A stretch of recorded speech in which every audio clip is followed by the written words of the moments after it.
একজন রাজনীতিবিদের career progression কেমন হয়? প্রথমেই আপনার মধ্যে একটা ঘোর লাগে জনসেবার। তারপরে আপনি জনসেবায় জড়িত হবেন, আপনার প্রতি জনগণের আস্থা তৈরি হবে, আপনি পাবলিক অফিসে যাবেন, যারা ভালো তারা মন্ত্রী হবেন, যারা অনেক ভালো তারা প্রাইম মিনিস্টার হবেন। খেয়াল করে দেখেন যে প্রাইম মিনিস্টার হওয়াটা খুব কঠিন, কিন্তু কেউ না কেউ সেটা হয়। মানে ক্যারিয়ার প্রোগ্রেশনের কথা বললে আমরা অনেকেই ধরে নিই যে প্রাইম মিনিস্টার হচ্ছে গিয়ে কিংবা প্রেসিডেন্ট হচ্ছে গিয়ে একজন রাজনীতিবিদের শেষ মোকাম। না, এ কথাটা ঠিক না। The final transformation of a leader is transcendence, যেখানে আপনি একজন লিগ্যাল অথরিটি থেকে মোরাল অথরিটিতে পরিণত হবেন। আমার জীবদ্দশায় এই final transformation of a leader এটা ঘটেছে কেবলমাত্র একজন রাজনীতিবিদের, এবং সেটা বেগম খালেদা জিয়া।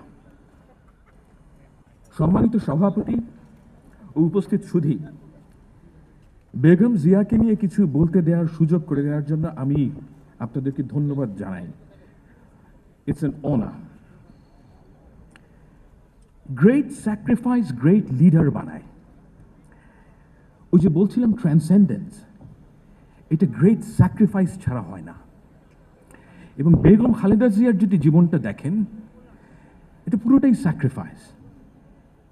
উনি অল্প বয়সে স্বামী হারিয়েছেন, সন্তান হারিয়েছেন। জীবনের শেষ বছরগুলো উনি পরিবার থেকে বিচ্ছিন্ন ছিলেন, জেলে থাকা অবস্থায় অসহনীয় অত্যাচারের মধ্যে দিয়ে গেছেন। এবং ওনার শেষ যেই অত্যাচার ওনার প্রতি, সেটা হচ্ছে ওনাকে বিনা চিকিৎসায় আওয়ামী লীগের একটি ফ্যাসিস্ট রেজিম তাকে মৃত্যুর দিকে ঠেলে দেয়। আপনি যদি অন্য তরফ থেকে দেখেন, এটা একটা গ্রেট স্যাক্রিফাইস। এবং আমি মনে করি যে বিএনপি অনেক নেতা অনেক স্যাক্রিফাইস করেছেন, কোনো অস্বীকার করার উপায় নেই, কিন্তু বেগম খালেদা জিয়া ওনার ত্যাগ সম্ভবত সবচাইতে বেশি। এই জায়গাটায় উনি অনন্য। বিশ্বাস করেন, উনি যে নাই, এটা আমার একটা কারণে সবচাইতে বেশি দুঃখ লাগে, যে উনি আমার কাছে মনে হয় যে একটা পুরনো পৃথিবীর শেষ প্রতিনিধি, অ্যাজ এ ওম্যান। মানে আমি একটা পৃথিবী চিনেছিলাম আমার ছোটবেলায়, সেই পৃথিবীটা ক্রমশই শেষ হয়ে যাচ্ছে। সেই পৃথিবীতে ওল্ড ওয়ার্ল্ড ভ্যালিউজ ছিল, অনার, রেসপেক্ট, ব্র্যাগিং না করে আপনার যে কাজ সেটা করেন। এই যে ভ্যালিউজগুলো, এগুলো পৃথিবী থেকে নাই হয়ে যাচ্ছে। এবং আমার যে দুঃখ সেটা হচ্ছে কি যে ওনার মতন একজন এক্সাম্পলার আর আদৌ কোনো দিন পাওয়া যাবে কিনা। একজন রাজনীতিবিদের জীবনে সবচেয়ে বড় চ্যালেঞ্জ কি জানেন?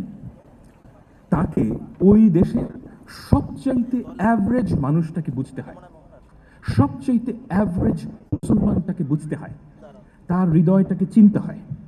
এমনিতে মনে হয় যে এই কাজটা খুব সহজ। আমার কাছে মনে হয় যে এর চেয়ে কঠিন কাজ পৃথিবীতে আর একটাও নাই।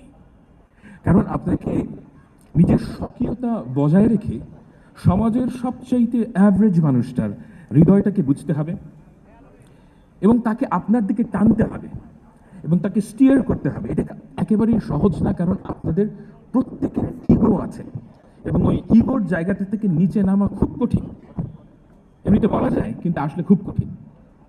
বেগম জিয়ার জিনিয়াস হলো যে তিনি এই জিনিসটা বুঝতে পারতেন, এবং তার যে রাজনৈতিক জার্নি, সেই জার্নিটা খেয়াল করলে দেখবেন যে ইয়েস, আমাদের সকলের রাজনৈতিক ভুলভ্রান্তি হয়, প্রত্যেক নেতা ভুলভ্রান্তি করেন, তারও নিশ্চয়ই ভুলভ্রান্তি ছিল। কিন্তু বেগম জিয়া যে জায়গায় অনন্য, সেটা হচ্ছে তিনি কখনোই এই দেশের সাধারণ মানুষের বিপক্ষে গিয়ে দাঁড়ান নাই।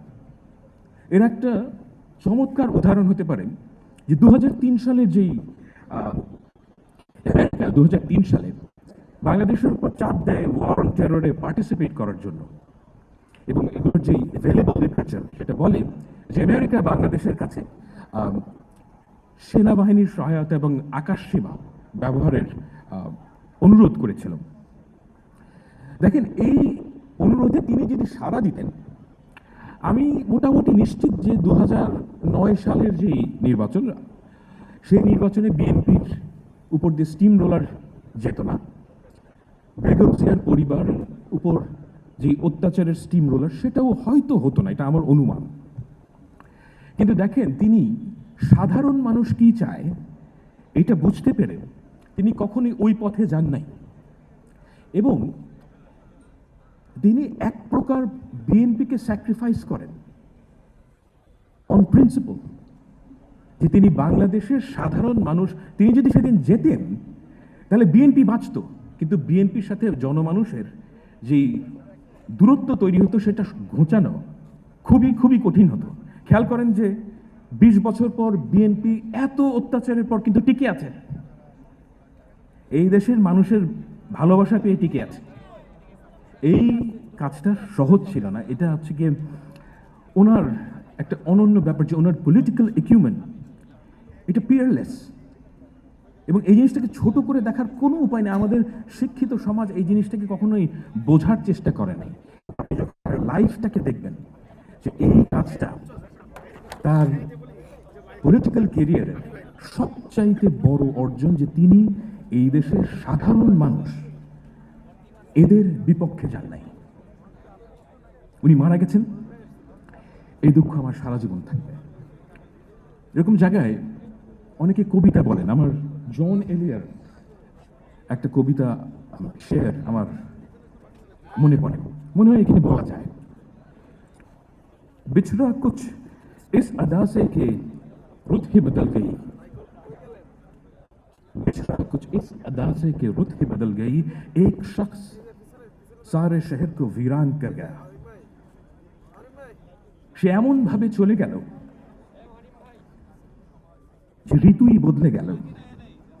একজন মানুষ পুরা শহরটাকে বিরান করে চলে গেল।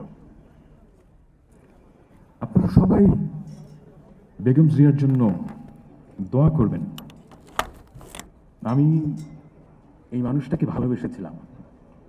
আমি আল্লাহর কাছে দোয়া করি যেন তিনি যে প্রিন্সিপালগুলো আপহোল্ড করেছিলেন সেটা যেন এই দেশে টিকে থাকে। সবাইকে ধন্যবাদ।